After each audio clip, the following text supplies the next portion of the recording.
Welcome to LiveDaf, your online Daf Yomi Shir. Shalom Aleichem and welcome back to today's Daf. Menachos Daf Ayin. We begin on Samach Talmud Bavli in the very last line, Boy Rabba or Boy Rava. L'inyan Mastermind. This relates back to yesterday's discussion. So we had an interesting back and forth regarding a case where you have a sort of a conflict between the Iker, the initial, and the Tosefes and the additional. So you have a stalk of wheat where the original growth was permitted and the additional growth was prohibited. So which one do you follow? What determines the status of this entity? Do you look at the Iker, the original growth, as the focal point, as the determinant factor, or do you look at the Tosefes in its current form? This is what it is. That sort of overrides and nullifies what was there originally, which now became transformed and converted to something new. So we had that shayla and we left sort of as an unresolved teku. Now comes Rava with further discussion on this topic regarding another application. We discussed Oimer, we discussed Arla, Kalaim, Linyan Maser Mai. What about regarding halacha of Maser? Hechidami, for example, so you had some wheat stalks, and before threshing them, which is typically what you do, you thresh them, you winnow, and then you do the Maser.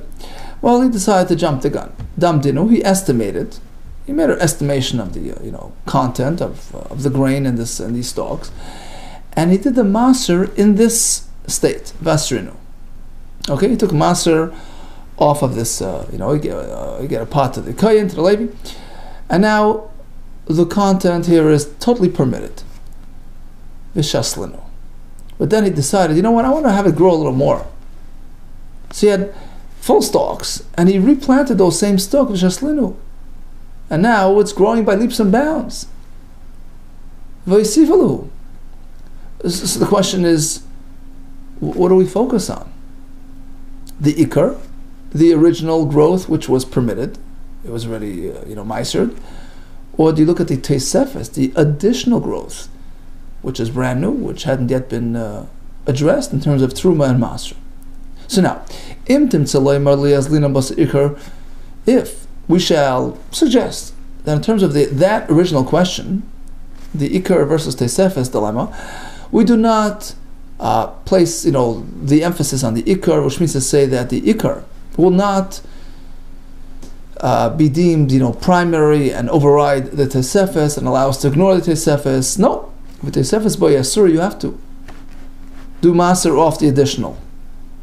Okay, so Tosefes is deemed sort of separate and requires its Maser. So now let's take it a step further. To what extent do we view the Tosefes as a separate entity, which triggers the Chiyuv of Maser? Do we only have to address the additional growth with Tosefes by Yisuri? What about Iker Mai? What about going back to the original growth?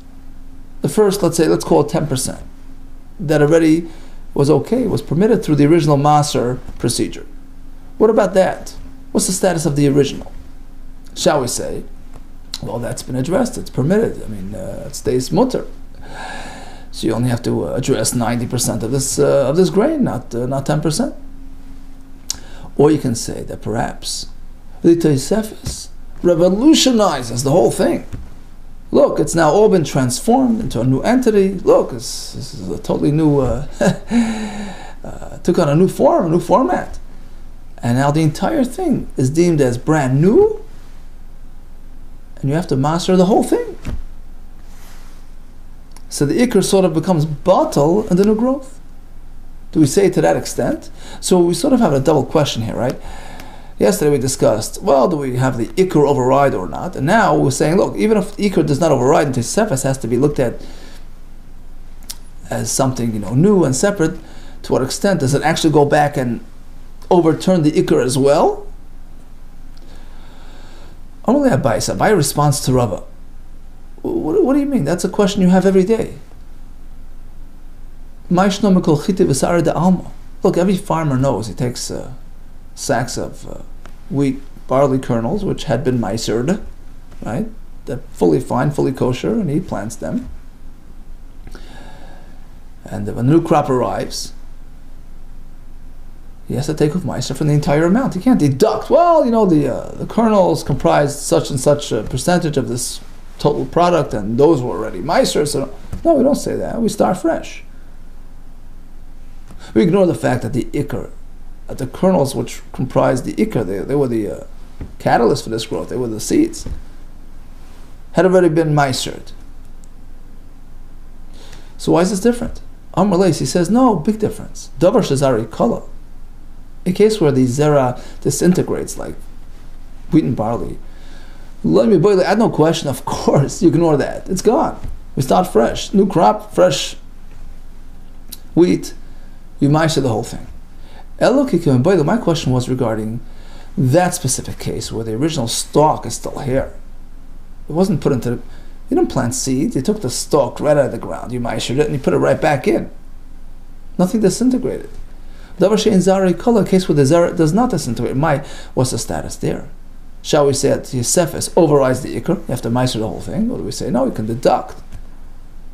You can apply deduction. Take into account that the initial growth was already permitted by the original meiser process. Well, says the Gemara, I can resolve this as well from another halacha. Tifshad lei meha. I can resolve this from the meha from the following halacha. Amar Bitzon b'yechana. Litra batzal. You take a certain amount of onions, a liter of onions, right? Shetiknai. You took off the maser, so now it's kosher, it's chulin, it's edible, and you planted it. That's how you plant onions. You take the bulb, put it back in. Misasal v'kulai. When the new crop arrives, you have to do maser on the entire amount. You can't deduct. Take into account the initial, onions that were used as seeds, which are already okay. So clearly, even in this case, the Tosefes overtakes the additional growth, transforms the whole thing into a new entity, and it's chayiv and maser. Well, says the Gemara, there it's different as well in our case. Why? Hasam hainus riyasi. The typical standard procedure for planting, for growing onions, required to plant an onion. So that takes on a form of zera. It's like a seed now. It loses its food sort of status. It's bottled to the ground. It becomes like a seed, and it's considered like a medium, a catalyst for that future growth. And now it relates to the future crop. It no longer is considered like kosher food, which had been meisered, and you can deduct for it. Hainus riyasei. Hacha. Lav hainus riyasei, as opposed to our case where he replanted a stalk. That's not a standard method of planting. Typically, you take seeds, throw into the ground, let it disintegrate. Here, it's the same actual stalk. You're just replanting and having it grow further. It's not a derech of zriya, so perhaps it doesn't lose its former status. And since that part was already meisered, you can deduct for that part. I have a new question. He planted some grain in a flower pot which had no perforation, had no hole. So what's the halacha regarding meiser there? So he says, what do you mean? Ilay nakov, halay nakov. I mean, if it has no hole, then it has no hole, which means to say, Rashi explains, Menachos, it's not chayiv and maser, because it's not considered growing in the ground. With the rabbanon it is, and you have to take off maser. You can take off maser from this one, you can take off maser from another similar, similarly growing grain, and have this in mind. It's no question. What do you mean to ask? Dilma, perhaps you mean like this. Your question was chazar v'nikvei ka'amris. What happened was, he had an atzitz, she'ein nakov, unperforated flower pot. Okay, and we have some wheat growing in that state. And then he drilled a hole, and it continues growing. So now, we have part grown before, part grown after. What happens now?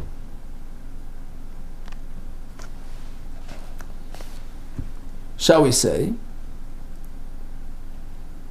this is very similar to the question before on top with the replanted stalk. Shall we say the element that grew before is only chayiv b'drabanan. The element that grew later is chayiv b'nater. Or shall we say the new growth sort of remakes the whole thing and converts it to a fully chayiv, as though the entire thing grew in its current status. its current, configuration. So he says no. In this case, again, there's no question that he's chayiv on the entire thing, menachos. You know why? It's very different than the stalk that was replanted. Here, starting from when he planted the seed into this flower pot, when it had no hole, continuing through this entire process where eventually it got a hole, it's really one continuum. It's one continuous growth process. You can't separate it into 2 stages, 2 steps. So it's all connected. And therefore, the additional growth which happened after the hole occurred sort of takes over. The whole thing relates to this sort of end product as chayv menachos. The entire thing. Hasam shtei zriyas ninu, as opposed to the first case with the stalk that was replanted, it grew. He uprooted it. That sort of stops the process. Then he replanted. It's a brand new planting. So perhaps over there you can say the 2 things are not related. The second portion has one status, and the original portion has a different status. So that we're still not sure about. Boy, Rabbi Avo, here comes a new question. So miruach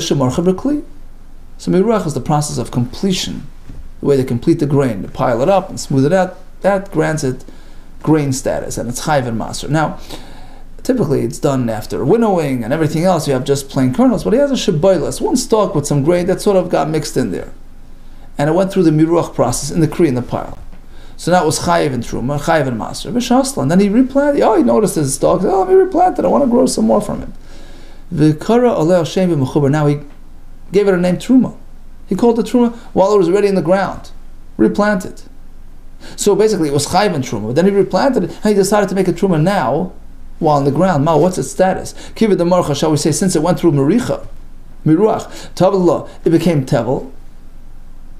The chiv of maser and truma got triggered on it, and therefore kikara le'ashem kashala. Now that he gave it a label truma, it became kaddish, despite having been replanted. Or then what you can say, kivan the shasla. No, once it was replanted, pakale tivla minei, it loses its tevel status. Tevel means produce which is liable, which is required to have truma maser taken from it. Once it's replanted, it's sort of back in the ground, growing. It's not chayiv and truma, so you can't make a truma now. Amri Rabban responded to Abaye on this question. If you're going to suggest that the truma status still remains, even while it's been reattached and replanted, if so, you have now discovered a scenario where you have truma in the ground. And now we have a known halacha that there's no such phenomenon. There's no such a thing as truma in the ground. Amri says, no, that's a totally different context. That's a totally different point. Certainly you can have truma in the ground. That halacha is that halacha was said regarding punishing a person who eats truma when he's not supposed to. He's a Yisrael, he has no business eating it. So if he does it intentionally, there's misa. Unintentionally, there's a extra payment you have to pay. So regarding that penalization system, that wouldn't apply if one eats it off the ground. That's all it means. It's not practical. Why? Because if he decides to pull it off and then eat it, then it's no longer attached. We're looking for somebody who's eating it attached. And if he chooses to bend over and eat it off the ground, that does not qualify for punishment. You know why? It's like destroying it. It's not a way of eating. It's not a mode of consumption for a human being, for an animal as it is, but not for us. His mindset is nullified, is disregarded with respect to common custom, meaning it's not a derech achilah. We all know that. Regarding the achilah of truma, it's only it's only applicable when he eats. Ki yoichal, the Gemara says ki yoichal. Pasuk points out it has to be eaten prat lamazak as opposed to destruction. You can't destroy truma and bichayev misa and chaimish, and this is a form of destruction. Eating it in this fashion is not called eating. But regarding the original question, could you have truma in the ground? Perhaps you could. This halacha was strictly regarding punishing a person who eats it this way, which is not applicable, as we explained, because either it's off the ground or it's not the derech achilah. Ask the Gemara, really? Eating in an abnormal fashion is not considered achilah? Why is it different than the halacha that was found on the notebook, a pinkasa of ilfa, the ilfa? Regarding the halacha of eating the material off a nevela of an iftar, a dead fowl of a kosher variety that died. So there is no tumah upon touching him, only upon eating him. A person swallows, he becomes tummy. Then what about an egg coming out of this fowl? So if it was laid already, it's outside the bird, it's not considered part of the flesh, it's not matami when you eat it. But if it's inside the bird, this dead bird, so it's considered like it's flesh. What if it's half in, half out? It laid it halfway and then it died. Beit say the eggs of nivlas or hatar, the nevela, dead of a kosher bird, miktsas b'chutz, partly outside the bird, miktsas partly still inside. So it depends which part you're deciding to eat. Maybe if you decide to eat the inside part, you stick your head in the bird, you eat metam and b'gadim, it will be metam your b'gadim as you're swallowing it. So there's tumah on that inside portion. It's regarded as part of the flesh. B'chutz, you choose to eat the outside part, then it's no longer part and parcel of the bird, and therefore it doesn't have this tumah attached to it.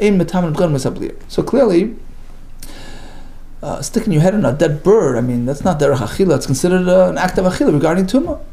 So why is it different than picking a weed off the ground? It says the word there's a difference. Talish, something which is talish, detached, like a bird, avidi inshadachli, people eat hachi in this fashion, even though it's not, so. But grain off the ground directly, b'mechuber, that's not, it's not something you're going to find a normal person doing, lavidi inshadachli. And therefore it's not considered a ma'aseh achil. Amar of Tavyumi bar Kisna Shmuel, he quotes Shmuel, that as a re'ab, kilayim, b'atzashen a person plants a mix of species in a unperforated flower pots, even though menatur is not considered an act of planting, asur, you may not do so. Amar Abaye, I mean, what's the big deal? We all know that it's midrabanan considered planting regarding all the halachas, including the Isser Kilayim. Bishlam is certainly Amshmina Loike Makas Mardus. Had you told me the name of Shmuel that he gets malchus midrabanan for doing so, midrabanan shaper dami, so that would be a chiddush that midrabanan we give him malchus for doing so. But simply telling me that you cannot do you may not do this thing. Obviously, the midrabanan have Israel, of course. You tell me that midrabanan is considered planting. We know that. It's old news. Tanina, we already know regarding halachas of truma and maser. The rabbanan consider planting in this type of fashion as a true planting. Torah m'she'ein nokav al nokav. Let's say it has two flower pots. One is ein nokav, has no hole. So whatever is inside is completely detached off the ground. It's considered planting midrabanan, and it's chayiv in truma midrabanan. So if he takes truma from that and has in mind al nokav on produce which grew in a perforated flower pot, which is deemed connected to the ground, and chayiv and truma and atira, so it's a different type of species, because here it's really patur and atira, here it's chayiv, you can't really mix them up. So we consider it truma midrabanan. We don't want to, sort of nullify it, but you have to redo it properly on the inokov directly. So clearly, it's considered zriya midrabanan regarding kilayim as well. So yeah, that wasn't much of a chiddush. The chiddush really is, if you would say that it's chayiv malchus, to that extent that it gets even malchus, that would be a chiddush. Okay, so let's just go back and recap. You have an ikar and tesefes, something which grew in one status, and there was additional growth in a different status. We had a case regarding chadash and yashan mixed together, regarding arla and non-arla, kalayim, non-kalayim. Today we discussed where the initial part had been taken care of meiser-wise, and the additional growth not. Do we say focus on do you separate the elements, or do we say tesefes overrides the ikar? No, we wasn't sure about that. We were sure about the following cases. If you plant chitim and se'erim in the ground, as you typically would, throw the kernels in the ground, certainly that's bottled to the ground, and we ignore the fact that had been meisered already. Come the new crop, you have to start fresh, because it's zarei kala. And even by ein zarei kala, when the actual growth, the planted seed, whatever, does not disintegrate like by the onions, but it's derech zriya, becomes bottled, and you have to start fresh on the new crop. And also we resolved the question regarding the atzitz she'ein nakav, which turned into atzitz nakav. It's one continuous growth process. Certainly, it's all transformed into whatever it is now, and it gets this new status. We had a shadow regarding shibolas, which is chayiv and truma, and then it was replanted and turned into truma. Does that work or not? We weren't sure, but certainly regarding the misa and chaimish upon eating truma, unauthorized eating, that's only if it's derech achila, but not off the ground. Okay, continues the Mishnah. Hachitin. So here comes a list of the 5 primary grains. Hachitin, wheat, vase'er, barley, akusmin, spelt, vashiboiles, shul, that's according to many mefarshim, oats, vashifoin, that's rye. These are the 5 primary grains. Chameshes minei dogan. Harei chayav m'chala. If you make a dough of any of these, you're chayav and chala to the kohen. U'mersarfen zemzeh. You can even combine different types with each other to create a joint dough. The Gemara will see that not every combination works. You have to stay in the family, as we'll see. Ba'asurin b'chadash lefnei. They switch it to ha'omer, lefnei ha'omer. So regarding new crop, you may not consume any of these grains before the omer is offered, right? U'meliktzar milefnei, they change it to ha-pesach. You can't harvest any of these grains before Pesach. Basically, before you harvest the omer. The omer is meant to be the first harvesting of the grain. Now, you bring the omer. Okay, so you can start eating the new crop. Let's say the new crop hasn't really grown yet. It's just budding. It just took root. Is it covered by the new omer? So eventually, when it comes about, you can eat it, or do we say no? It doesn't relate to the omer. It relates to next year's crop. So what's the deciding factor? Hashrasha, taking root. Depends on when it took root. If the new crop merely took root in the ground before the omer was offered, it's considered part of that crop. It relates to the omer and it's covered by it. The omer is matir for further consumption when eventually it grows. But otherwise, if it hadn't yet taken root, by the time the omer was offered, then sorry, it belongs to next year's crop. Asurin, they're off limits until you offer the next year's omer. Tana, we learned in the Brayos regarding combining types of grains to generate this joint dough, to generate the chiyuv of chala. Tana kusman min chitin, spelt is considered part of the wheat family, so that combines with wheat to make a dough, if you choose to do so. Shibul shul v'shifon min sa'ir, but barley only connects with shibul shul and shifon.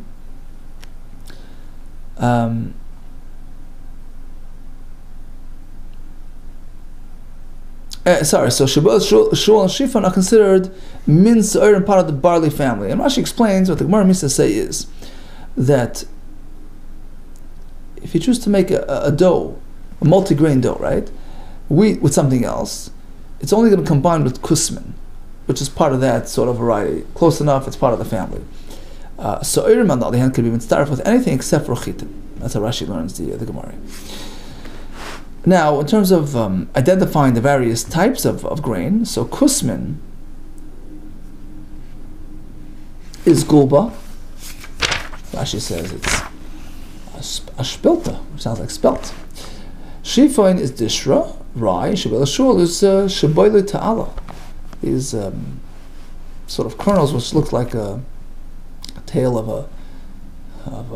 a fox, sort of round, semicircle, which is the format of the oats when they, are in their kernel form. Says the Gemara, okay, so we're limited to 5 grains regarding chiv of chala, regarding, chadash, hani, and only these 5 oires, but rice, v'doich and millet, loy, are not amongst the list.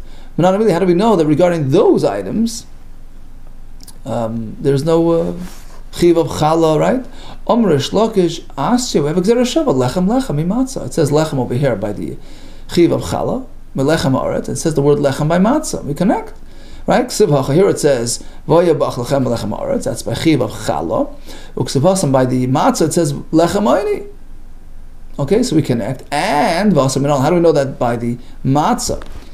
It must be comprised of the 5 primary grains only, because only those have the ability to turn into chametz, and matzah is really a flip product of chametz, right? The pasuk says, how do we define matzah? For 7 days, don't eat this dough in chametz form. Eat it as matzah. We learn dvarim, only materials that can theoretically potentially develop into chametz.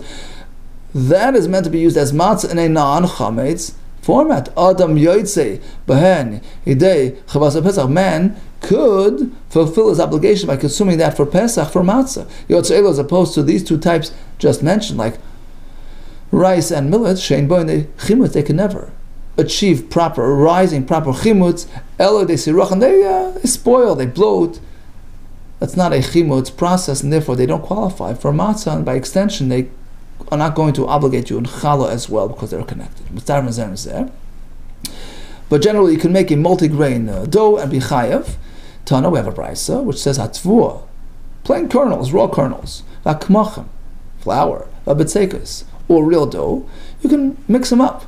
They can combine with each other. Regarding what? Regarding 4 halachas. Amar avkan, l'nei chadash, regarding the new crop before the Omer, which is forbidden material. So if you have a kazayas, a bit of kernels, or a bit of flour or dough, that gets you a kazayas, which makes it asur to eat, right? Which is isur. Rabbi Yosef Amar l'nei chametz b'Pesach. Okay, if it's in a chametz format, you have some flour, some dough, a kazayas in combination, that's a chiv of chametz, chiv kares. Rav Papa Amar l'nei maser sheni, regarding eating maser sheni outside Yerushalayim. The yachal leichus l'chaim malaki, if he eats any of these or a combination of them, if they're maser sheni, eating it outside Yerushalayim, he gets malchus. Rabbi Amar finally in tumas oichlin. So if you have a bit of each, and you get a total of a kibetza, which is the required size regarding tumas oichlin, that it transfers tuma if it's tamei, we can mitzaref these various components and get you the total of a kibetza. Now the brisa in listing tvua and kemach and batzik together is teaching us the following. The point of Bryce here is like this: the tvu ukmachen do with the mitzekas. If you want to, you have to treat kernels and flour just like dough, which means to say, it has to be comparable. It has to be edible material. Mahosam, just like by dough, it's fully edible. Uchla be'enei, it's pure food. Afachanami uchla be'enei. Likewise, when it comes to the other elements, like the kernels, we only reckon the edible food portion as opposed to the husk and the skin, right? That's not really edible, it doesn't count. Says the Gemara, really, Vatani, we have a brisa. Vatani, actually, we have a brisa which supports this point. And Rashi explains that the klipa, the shell, the skin around the wheat kernel is considered soft and edible, as opposed to around the barley, which is not. And that's exactly what the next brisa is going to teach us. Chita, regarding a wheat kernel, bein klufa, whether it was shelled, meaning it was peeled off and it's pure grain, based on a klufa, it was not peeled, so you have the husk around them, it's a refus. Okay, so you could be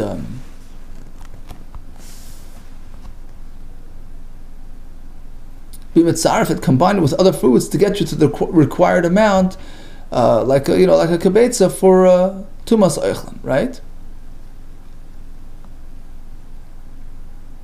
Because even though the kernel isn't directly touching the flour next to it, since the klipa is getting in the way, but the klipa is part and parcel of the kernel. It's edible, it's soft, it's considered eichlin. As opposed to sa'ira, a kernel of barley sitting next to flour, you want to combine it? Depends. If it's bare without the skin, klufa mitzvah, it can combine. She'ena klufa, but it's not yet shelled. It's surrounded with a klipa, which is not edible by a barley. Ein mitzvah, it can't connect to the rest of the food because there's a mafsek, there's a separator. Eini, really? Is that so that the klipa around the barley is not considered part of the food? Vatana, Rabbi Shmuel, we have a brisa. The pasuk regarding tumas oichlin presents a very elaborate presentation. Akol zera zeirua shezeria. We learn the pasuk is teaching even if the food there is not really prepared for consumption, it's still surrounded, it's still encased in its kederach shebnei adam matzin l'zriya, the way people typically take their barley out for planting, which means chita b'klip pasa, usar b'klip pasa, vadasham b'klip pasan, the wheat, the barley, the bean in its shell. Apparently it's considered part and parcel of the food. Rashi explains because it's a shomer. It guards, it protects the food inside, and the shomer is a mitzdaref, combines with the food certainly regarding tumah, right? So regarding tumah sa'ichlin, the shomer and the food inside is one entity. So why are we saying that the klipa around the sa'ira gets in the way? Like the answer is depends. If it's fresh and moist, so then it's still protecting it. Habalachis, if it's fresh and moist, then it has that status of a shomer, and it's considered part and parcel of the food regarding tumah. Habiyiveshes, but if it's already dried up and flaky and falling off, it's not doing much protection, it's not really needed, and therefore it gets in the way. Okay, so at the end of the day, we can combine kernels, flour, dough to get you, forbidden, machalos asuris, to get your kazayis for chadash, for chametz pesach, or maser sheni. Likewise, regarding the kabetz of tumas eichlin. But again, it only applies to something which is edible, like the klipa around the chita. But regarding the other klipas, so let's say regarding tumas eichlin, if it's a shaymer, then it's considered part and parcel, but otherwise not. V'asurin b'chadash milfnei ha-oimer, as the Gersa is. So these 5 grains may not be consumed if they're the new crop. You can't eat them before the oimer. Now, how do we know that this is limited to these 5 grains? So we have the word lechem when it comes to the oimer.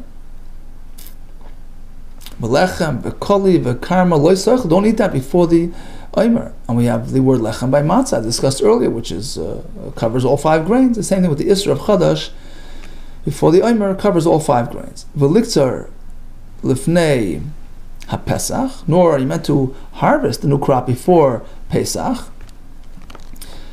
You have to wait until matzah Pesach when they do the cutting of the oimer. How do we know that, again, this applies to all 5 grains? We may have shava. It says reishis arisei sechem by chala, which covers all 5 grain. Like we said before, we have the word reishis k'tzircha, that the omer is meant to be the first cutting. So apparently, right? So we prove from there that it applies to all 5 grains. My omer. Now let's just take a step back. The Mishnah sort of sets up 2 time frames. Right? There are 2 isurim here. You don't harvest before the oimer, nor do you eat before the oimer. Now the Mishnah used 2 lashonos, right? When it comes to harvesting, it says don't do it before Pesach. When it comes to eating the new crop, don't eat it before the oimer. What does that mean, don't eat it before the oimer? And the oimer was a long process. The night between 16 and 17, 15 and 16 of Nisan, they would harvest it, and then come morning, they would come to Beis HaMikdash, they would offer it on the Mizbeach. So at what point do you get the green light to eat the new crop? We have machlokes, which is very similar to machlokes we had the other day. Is it the arrival of daylight, or is it the actual bringing of the oimer? You have to wait until the cutting of the oimer. And Rashi explains it means to say until you're finished and the next morning arrives, that's when you can eat the new crop. You don't have to wait for the oimer to be actually processed on the Mizbeach. Zibda Amar says no. Processing of the oimer, before the oimer is processed, don't eat the new crop. Tanan. Let's take a look at our Mishnah again, which provides us with 2 time frames. Asur b'chadash lifnei ha'omer, so you don't eat until the oimer. V'liktzar lifnei Pesach, nor do you harvest before Pesach.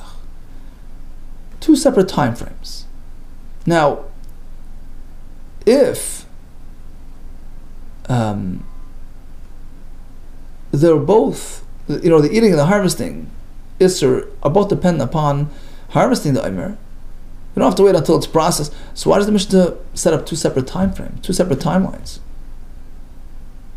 It should say both eating and harvesting are both waiting for the oimer to be harvested. That's it. The next morning, whatever. But why do you have to set it up as 2 separate timelines? So Bishlam is certainly the Mandam, according to the opinion, who says no. To eat the new crop, you have to wait for the oimer to be processed. That explains the 2 time frames in the Mishnah. That explains why the Mishnah didn't wrap them together as 1 time zone. Regarding achila, you must wait until 10 a.m. when it's processed. Regarding tzira, you can start earlier once the oimer is already cut. But according to the other shita, who says that even regarding eating the new crop, all you have to wait for is the oimer to be harvested, the next morning, and you're done. Mishnah just wrap it all together as 1 time zone. Harvesting, eating. All you have to wait is for the oimer to be harvested, and the next morning. Farshim explain. Rashi says it's very, very short time zone. They would cut throughout the night, and by the time you turn around, it's already morning. So it's pretty much 1 time frame. And the Mishnah should just keep it simple and short. Don't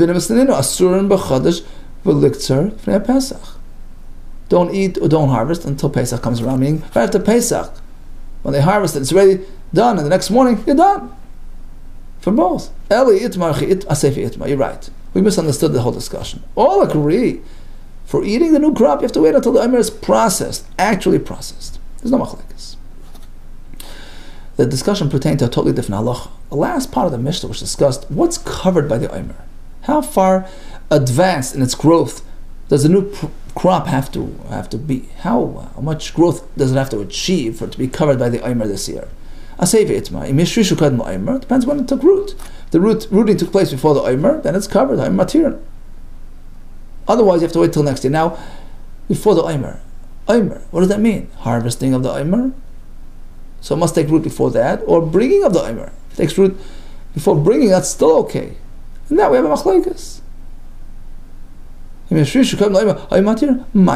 you define as long as it took root before the bringing of the Omer, so it gives you extra time, then it's okay. No, it's too late. It has to sort of have been attached to the ground at the same time, grown together. So if it took root before you harvested the Omer, then it connects to that Omer, it's covered. Otherwise, wait until next year. Okay, so we have a Mishnah listing the 5 primary grains, and it's negea to chiyuv challah, chiyuv mitzvahs matzah, isur chadash, and isur k'tzira fnei Omer, as explained. All the best to you, and atzlach.